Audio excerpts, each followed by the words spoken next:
had nearly 17,000 flying hours, with almost 800 of those on the Airbus A330. He was joined by the first officer, 28-year-old Dirk de Jager, who had accumulated 4,800 flying hours, 386 of which were on this specific aircraft type. 4 days before Air Transat Flight 236 took off, it underwent routine maintenance. During this checkup, the maintenance team discovered metal chips in the aircraft's oil filter, a sign of potential engine trouble. Unable to pinpoint the source of these chips, they decided to replace the engine. The engine being installed, loaned by Rolls-Royce, was in a pre-service bulletin configuration, while the replaced engine was in a post-service configuration. This difference caused an issue for the technician in charge. The rear hydraulic pump from the removed engine couldn't be fitted onto the replacement engine. The reason was a clash with the fuel pump inlet tube already installed on the loaned engine. Unable to access the service bulletins from the available computer terminals, the lead technician relied on advice from the maintenance engineering department. They recommended using only the rear fuel tube from the engine being replaced. By following this advice, the technicians were able to ensure there was enough space between the fuel tube and the nearby hydraulic tube. After installing the new engine, the technicians inspected the work and found no issues. The engine passed a ground run test, indicating it was functioning correctly, and the aircraft was approved for flight. Just before 1 in the morning, the Airbus took off. The pilots steered the aircraft eastward, ascending to a cruising altitude of 39,000 feet. The first hours of the flight went smoothly, with no issues on board. It was a calm and routine journey as the plane continued steadily toward its destination.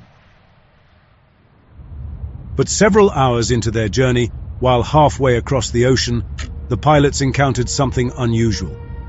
Upon checking the secondary display for engine readings, they spotted abnormalities in the right-hand engine's data. The oil pressure was unusually high, paired with a lower oil temperature and a decrease in oil quantity. These warnings presented a scenario that the pilots couldn't immediately understand. Normally, engine oil temperatures increase during a flight. So, when the pilots saw the oil temperature going down, they were confused. They looked through the manual to find an explanation, but they couldn't find anything that explained the strange readings they were seeing. The pilots reported the issue to their maintenance control center, asking for further investigation. However, the center also couldn't determine the cause of the problem. What the pilots didn't know was that the issues with the engine oil indications were caused by a massive fuel leak deep inside the right-hand engine. A serious mistake was made while replacing the engine. The hydraulic and fuel lines were placed too close to each other. Even though they believed there was sufficient space between them, they didn't consider how the pressure from the hydraulic system could affect them. During the flight, the hydraulic and fuel lines of the right engine were in continuous contact, slowly wearing down against each other. Eventually, this friction caused the fuel line to rupture, resulting in a significant hole. According to the final report, the aircraft was losing an estimated 12 to 15 tons of fuel per hour through this rupture, an immense contrast to the typical fuel consumption of about 2.6 tons per hour for an Airbus engine. But even with the significant fuel leak, the engine kept running as usual. The fuel system design of the aircraft plays a significant role in this. The fuel system of this Airbus is designed with multiple fuel tanks. Each wing contains 2 tanks, along with a center tank and a trim tank located in the tail's horizontal stabilizer. The trim tank serves the purpose of redistributing fuel from the back to the front of the aircraft to maintain its central gravity limits. As fuel levels decrease in the wing tanks, the trim tank automatically transfers fuel forward to the depleted wing tanks. This transfer is normally not scheduled to take place until 35 minutes from the destination airport, when the wing tanks are below 4 tons or when the aircraft descends below flight level 245. This process ensures a balanced fuel distribution for landing. However, In this instance, the trim tank initiated its final fuel transfer prematurely, directing all its remaining fuel forward into the wing tanks much earlier than usual. Despite there being an indication in the cockpit, the pilots did not immediately recognize the abnormality. While still dealing with the oil pressure issue, an advisory message flashed on the ECAM. It's the central display unit in the cockpit, and it alerts the pilots when action is needed. It was an advisory message. The message noted a fuel imbalance between the tanks in the left wing and those in the right wing. A fuel imbalance means that there's more fuel in the tanks of one specific wing than in the other, which is a problem because the aircraft needs to be balanced. When dealing with a fuel imbalance on the Airbus A330, there aren't any specific actions outlined in the ECAM. Instead, the ECAM simply alerts pilots to the imbalance, prompting them to refer to the Quick Reference Handbook for guidance. This handbook is designed to guide pilots through non-normal procedures. Given their familiarity with handling imbalances from simulator training, the captain decided to rely on their experience and memory rather than consulting the Quick Reference Handbook.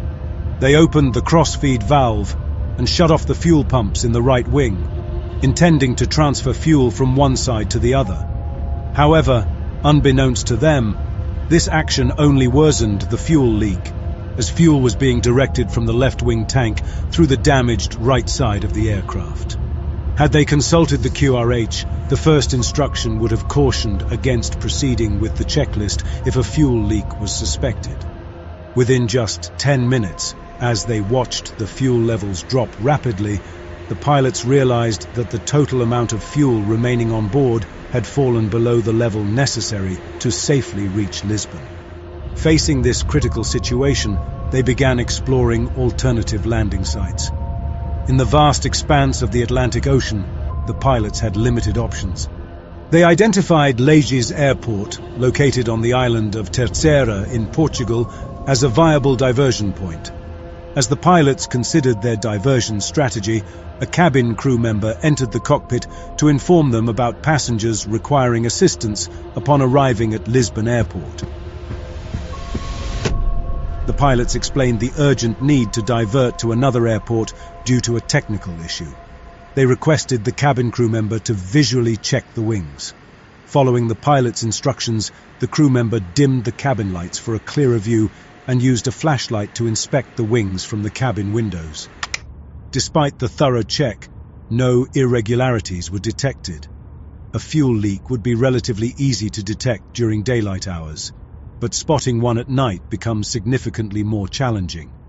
Because there were no signs of a fuel leak, other than the lower than expected quantity of fuel on board, and with no additional ECAM warnings or alerts, both pilots concluded that the issue was likely a computer malfunction. The pilots considered doing the standard fuel leak procedure, but decided against it. Could it be a fuel leak? Should we start with the standard fuel leak procedure? No. We would then have to descend to a lower altitude, which would worsen the situation. Understood. Investigators later concluded that if the pilots had executed any of the prescribed fuel leak procedures upon diverting to Leges, whether it was the engine fuel leak procedure, the wing fuel leak procedure, or the fuel leak not located procedure, they would have landed with at least 3.8 metric tons of fuel on board. The captain's decision not to follow the fuel leak procedure was influenced by a common thinking mistake known as framing bias.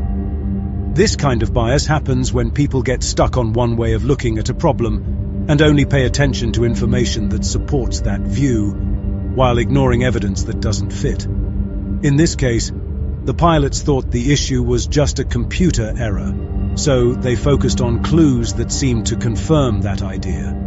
Because they were so focused on this belief, they didn't consider other important signs that could have pointed to a different problem.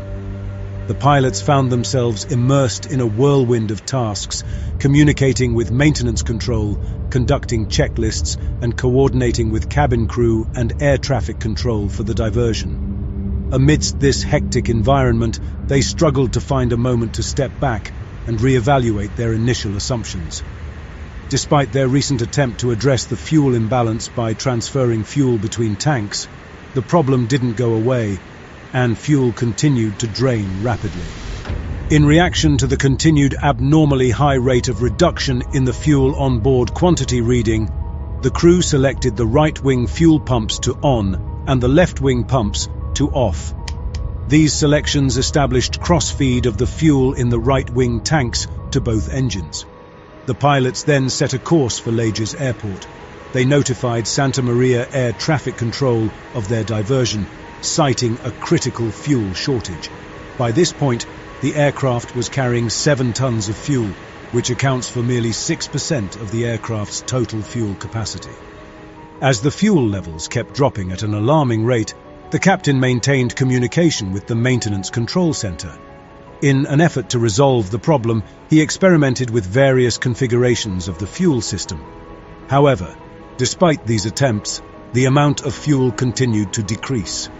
Any remaining doubts were quickly cleared when the right-hand engine flamed out, occurring as the aircraft was at flight level 390 and was 150 miles from the airport.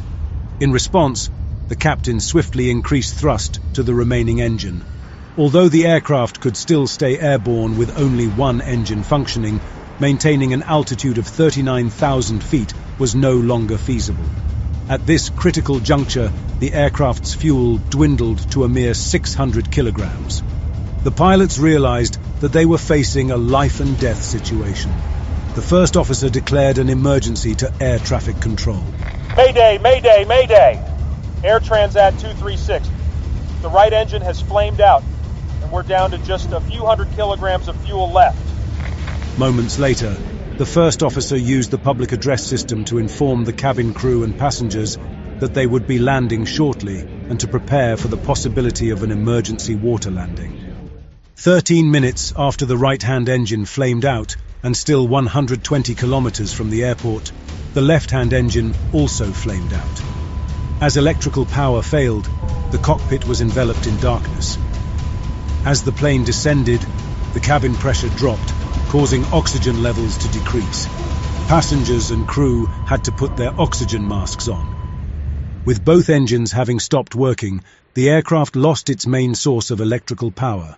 A crucial fail-safe mechanism, the ram air turbine, deployed from beneath the aircraft. As the plane moved through the air, this device harnessed the wind to generate a small amount of electricity, sufficient to keep the most important instruments and systems operational.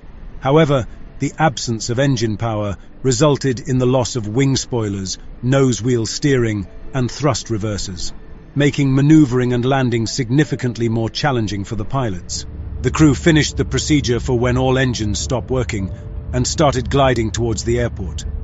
Here, the tower controller flickered the runway lights on and off to help the pilots find their way to the runway amidst the darkness of the Atlantic Ocean.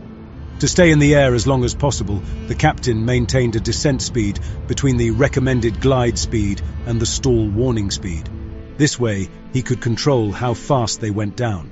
But it was important to stay high enough because once they went too low, they couldn't go back up. But the captain faced additional challenges. He needed to maintain the speed above 140 knots to ensure power from the ram air turbine, while also avoiding speeds over 200 knots, which could complicate landing gear extension. As they neared runway 33, he realized his high-altitude strategy might have worked too well. Instead of being at the normal approach altitude of about 3,000 feet, 10 miles from the runway, they were at 13,000 feet, just 8 miles away. This was much higher than expected, especially with no engine power. To quickly drop altitude, the captain performed a 360-degree turn, a technique often used in gliding to lose about 4,000 to 5,000 feet. At the same time, the first officer put down the landing gear and adjusted the slats at the front of the wings. These steps were vital, giving the plane more lift and letting it slow down without too much drag. After a 360-degree turn, the captain leveled the plane's wings as they neared the runway. However, they were still dealing with being at the wrong altitude, too high for a normal landing approach, but too low to try another complete turn to lose altitude. With no room for mistakes, every move and decision was critical as the plane headed for the runway without any opportunity for do-overs. On the final approach, the first officer carefully watched the airspeed. Because both engines flamed out, they couldn't use flaps, meaning they had to land at a much faster speed of about 200 knots instead of